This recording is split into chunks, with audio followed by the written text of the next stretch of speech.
Hello, everyone, and welcome. This is our first What's Up Wednesday of 2026. I'm so excited to be back. As a reminder, our What's Up Wednesdays, we go live on Facebook and LinkedIn every Wednesday at 12 p.m. Eastern Time, leading up to our annual conference. So this year's conference, it is our 23rd annual International Human Trafficking and Social Justice Conference, hosted online. This year, it's going to be on September 23rd through the 25th. I am so excited. We have got several months of great things planned leading up to the conference. So my name is Anna Schramm. I am the organizer of this amazing conference, working alongside Dr. Celia Williamson. We are based in Toledo, Ohio. And I have got a special guest with me today. Sandy Sieben is here with me. Hey, Sandy. Hello. Hi, Anna. Thanks for having me. Yes. So Sandy was the organizer of this conference several years ago before I joined on. So I'm very excited to have her here with us today. But before we get into that, Sandy, can you just introduce yourself a little bit and talk about the work that you are doing now? Sure. Yeah. As Anna said, I was working with the Institute and Dr. Celia Williamson actually way back when I started to get my master's in social work. I was doing my internship with Celia.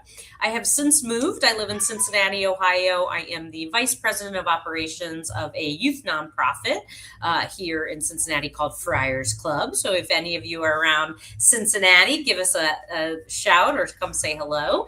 And what I do has kind of changed gears a little bit, but now working with youth and working with families, I think the great work that the Institute is doing and that the conference hold is it applies to all kinds of different work that we do as social workers, as therapists, as nurses, teachers, medical professionals, all kinds of grant writers, whatever it is that you do. There's so many great areas where there's overlap. And so I've continued to stay in touch with you and the team because I love the work you're doing and it still impacts me in my work here in Cincinnati. Yeah, that's awesome. That sounds like really cool work. You were filling me in on some of the things that you have coming up, and yeah, it just sounds like similar vibes, but just like a different color that you're doing. So I love that it all just overlaps and all kind of like the same type of great work that you're doing. So paint us a picture. Let's go back about like a decade ago from when you were like doing the conference. So what was the conference like back when you were organizing it?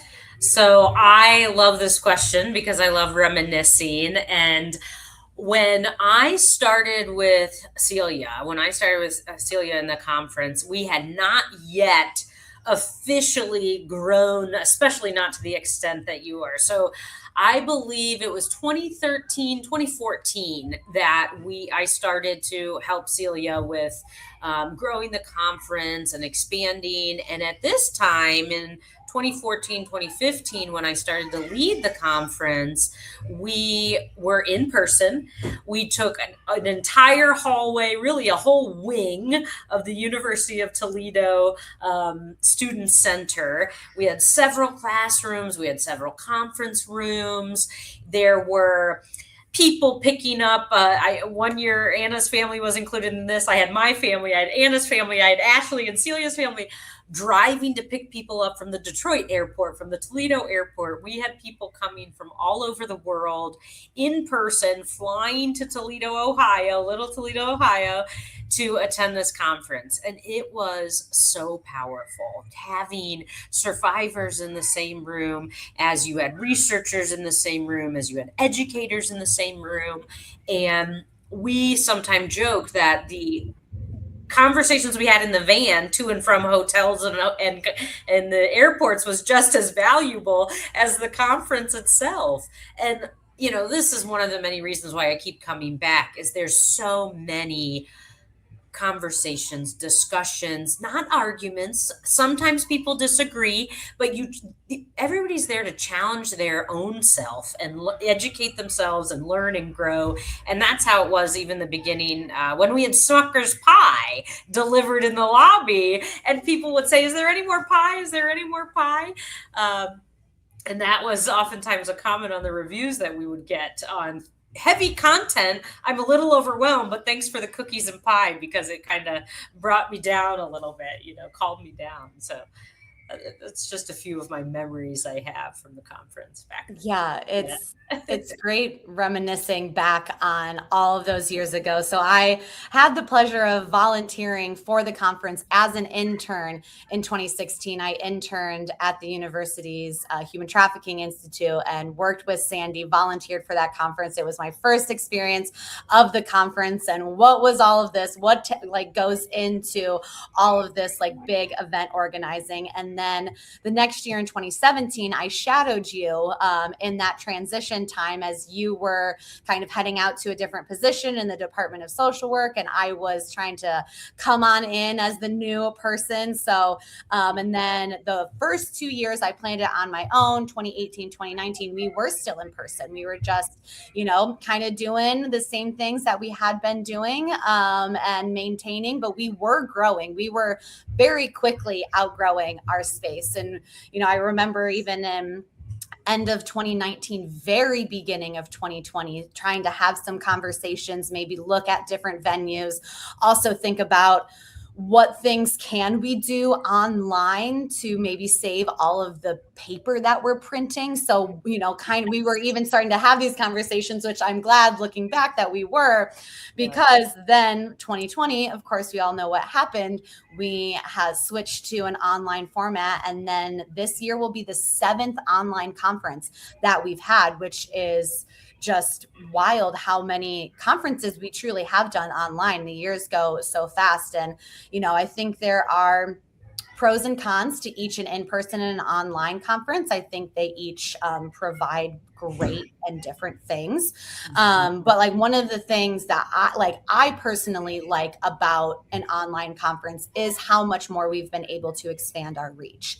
We just have so many more people who are able to attend that don't have the, physical ability or financial ability to, like you said, travel all the way to little old Toledo, Ohio. So I think because we've done it virtually, we have expanded that reach. So now we've had attendees from 69 countries around the world, including all 50 US states, which I think really did exponentially grow in those years since we've been online. So we also have really expanded the amount of survivors that we've been able to have. So every year we've averaged about 250 survivors who attend the conference, which again, I think has exponentially increased since going online, just making it more accessible and even a little bit more safe for them too, if they just want to attend, maybe a little bit more anonymously, not put themselves in like a re-triggering situation, environment. So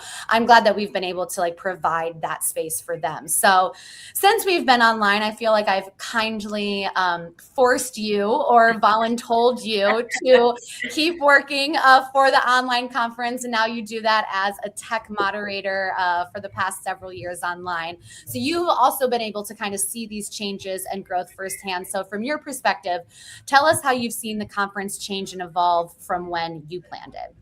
Yes. And I will be very honest and transparent. I am just like many of other folks who said, ooh, I don't know. What is a virtual conference going to be like? Yeah. What is it going to feel like? Because it was so warm and friendly, and that in person, I thought, oh, there's no way. How do you reproduce this? But kudos to you, Anna, and really great job with organizing, as well as to the participants and the presenters. I have found as a moderator over the years and a room assistant over the years, it still has that feel. And, one of the benefits of recorded sessions is that it sticks to the time lot, and then you do have room for a discussion and the Q&A afterwards, which is really powerful and is a really great time to be able to then have that face-to-face discussion with the presenters and say, hey, I have a question about this, or I want to share my experience that's different than what you said, And that's one of the beautiful things that has not disappeared, that Mm. continues to happen, whether it's online or in person, is you still get this wide range of information, wide range of experiences, and real discussions happening. People in the room saying, Mhm. I respectfully disagree, or did you think about this? Or I've seen research that shows a different side of what you're sharing. And I love those discussions. I love, so often I just sit in that room like a kid in a candy store listening to everybody go back and forth, because there's so many valuable folks in the room and so many different experiences. I also think the expansion of the international piece Mm. is amazing. And I think that has grown. I've sat in a lot more international presentations. I've learned a lot more about international countries and the experiences they're going through that I didn't know before. And that's another one of just my favorite parts, is learning what's going on, not just in the United States. Yeah, yeah, I agree. We've had a lot more international presenters as well as attendees, and having those different perspectives and seeing and learning how trafficking is different in other countries, and all, how, but how you can still replicate similar services or similar policies to help, all kind of work together. So people, giving advice or sharing lessons learned. I think that that has been great to just knowledge share, and not that we're gatekeeping it, but like keeping it behind more of a barrier so other, countries don't have access to this, great information or something that they can take back and help them. So you mentioned this a little bit, but is there anything else that like keeps you, besides me telling you to come back year after year,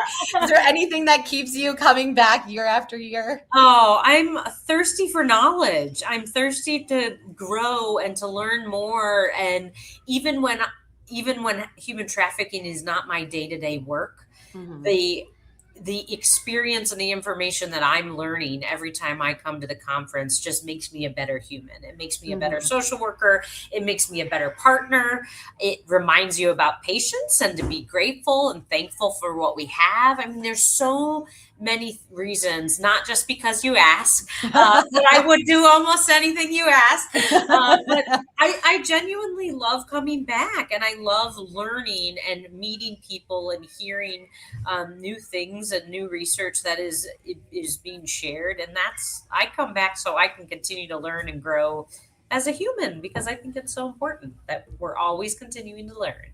Yes. And, kind of how we mentioned with like, your previous job organizing the conference, those different aspects have like, flooded over into your current job, and like all, that goes hand in hand. I mean, our conference talks about human trafficking, but also social justice. So there are certain topics that aren't just related to human trafficking, but maybe trauma in general, or sexual assault, domestic violence, like all of these social justice aspects, or the isms that we talk about.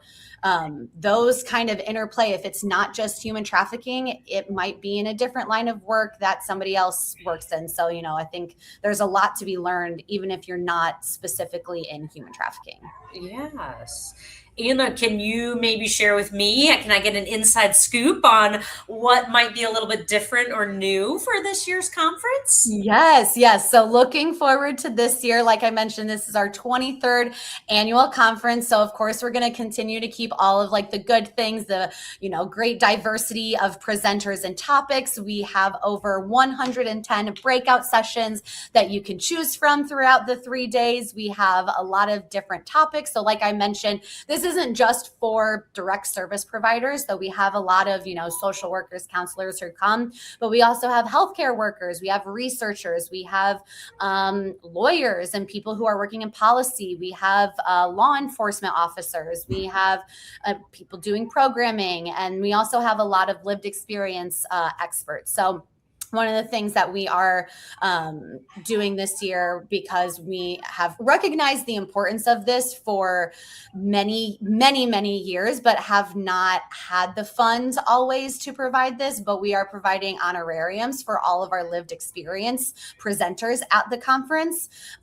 So I even just So going through that process and working with presenters, how many lived experience presenters we have. So it's not just the lived experience presenters who are coming and talking about their survivor story. We do have several of those, and those are great.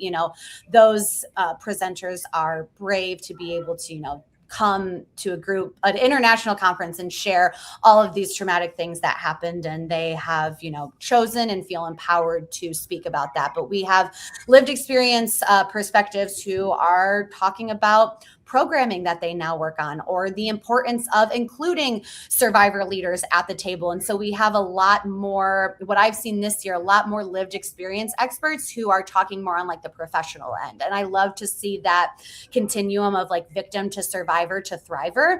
So that is one thing that I'm really looking forward to this year. But we also have topics ranging from like beginner to advanced knowledge levels. So anybody can come, really. If you don't know anything about human trafficking or really like a lot of these social justice issues, we have some really basic 101 presentations to, educate you on this issue. And then if you've been working in this for decades and you're like, I've gone to a lot of conferences, what more is there for me to learn? Let me tell you, I have people email me year after year, same type of thing. Like, I have been doing this work, but this was new research I never heard of. This was new programming. This was, all of the different international perspectives, like you mentioned. Like, there is something new for people who have been working in this. So you can't go wrong with all of the choices that our conference schedule has to offer. So we have our full schedule already on our website.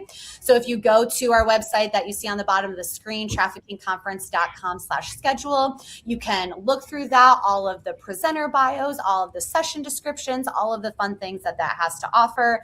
We also have various networking opportunities. So we have the typical breakout sessions, but then also each day we have networking rooms. So people can go in and see each other virtually face to face, but be able to talk and connect more on that level. And I love that we've kept that spirit of the conference too, of the importance of connection and collaboration. So many sessions, so many good things. Like you mentioned before about the sessions being recorded. So because there are so many sessions to choose from, you have the ability to watch the recordings for 3 weeks after the conference. So if you have registered for the conference, you have access to those sessions. So you can kind of go back, take your time, go through the sessions that maybe was overlapping with another one you wanted to attend, or maybe you had to miss because of a work meeting or something, or time zone differences, something like that. So I think that is a really great aspect of the online conference, is making all of this information available to you, more than you would maybe be able to fit in like a normal conference. So you do have to register to be able to have access to all of those recordings. So register on our website. Registration is open through the middle of September. So go to our website. That's on the bottom of the screen. But we have, so survivors, as I mentioned, we've had like 250 average number of survivors attend the conference. So survivors do get to register for free. So you can reach out to me for that free attendance. We have significantly discounted rates for college students. And then also we have a discounted rate for if you're coming with a group of 4 or more. So trying to make it reasonable for you to be able to attend. So check out our website for all of those registration options. Yes. And Anna, is it the same platform that you've used before? Are you switching up what platform? Or yes, so I love our online virtual platform that we've used. We started developing this back in 2020, again, before we even thought about doing an online conference, because we wanted people to be able to fill out evaluations, track things online. So we are still keeping the same platform. It's really user friendly. We've been able to build it out exactly how we want it to be for our conference. So this is where you can submit your evaluations, track your continuing education credits. You can RSVP for your sessions and create your own little personalized schedule. We also have virtual vendor booths that you're able to go and check out what other organizations are doing. doing. Some are also selling products that go back to support vulnerable populations. So I usually do some like Christmas shopping at the vendor booths. And then we also have our virtual art exhibits and virtual performances. So those are always really cool to kind of like use both sides of your brain, you know, more the analytic side and then more the artsy side to kind of take in all of this information. So I'm really excited. Another thing we have is a conference directory. So attendees are able to message each other back and forth and kind of, you know, see who's from maybe their same state, their same country, do the same type of work that they do, and interact that way on the platform. It's just another way, you know, besides what's happening during the 3 days of the conference, you can interact. I believe it's even open starting now. So if you've registered and you get on the platform, you can start messaging people and start connecting. So I think that's a great way to just keep the conversations going and like not have it just be a 3-day event, but really have that support and make those connections that'll last a little bit longer. So yeah, I'm really excited for this year's conference. Sandy, is there anything else that you would like to add about this amazing conference that we've both worked on? Right. Well, I think just to add to your point of what you were just saying, I find that actually connecting and sharing information is almost easier with this online platform because you really can in real time send Anna an email and say, hey, I heard somebody talking about this new protocol. Can you get, you know, what's their information? Or you can reach out to that presenter and say, hey, can you share that handout with me? I want to look at that some more. And I've seen that happen over and over again in real time where people are making these connections or people are saying, hey, I hit that same barrier. Who helped you through it? Can I get their information? And so it's almost easier with this platform to share the real live, you know, context, the documents, the information. So that's another great benefit to it. So yeah, it's not like business cards that you have to figure out where you misplaced or papers that are thrown into a folder at the end of the day. You have all your notes and you're like, oh, who's that person in the blue shirt? I can't remember. You're like, no, let me just message them right now. And it makes that more accessible. So thank you so much for joining us today, Sandy. I appreciated kind of, you know, going down memory lane a little bit, but then also, you know, talking about this year's conference and what we have planned. So I appreciate you being here. Thank you for having me. Great work on another year. And I look forward to seeing everybody at this year's conference. You're a great leader of the conference and the many years that you worked on it. Set the stage for me to be able to continue to grow and expand it. So I, you know, have you to thank for your mentorship and setting the stage for, you know, what the conference is today. So thank you. Thanks, Anna. Couldn't have handed it off to anyone better. Thank you. Well, thank you everyone for joining us, watching today. As mentioned, we are going live on Facebook and LinkedIn every Wednesday at 12 p.m. Eastern time to talk about our upcoming conference. So every week we'll have different guest speakers on talking about different topics you can learn about. They'll talk a little bit about their presentations that will be upcoming at the conference, you know, what the things that they like about the conference. So next week, I'm going to have special guest Nora Riggs, who Sandy also worked with before. So Nora is going to be joining us. We're going to be talking about our arts-based presentations at the conference. So very excited for that. So if you want to learn anything more about our conference, anything we talked about today, go to our website, traffickingconference.com. But again, thank you for joining today. We'll see you back here next week. Bye, everyone. Thank you. Bye-bye.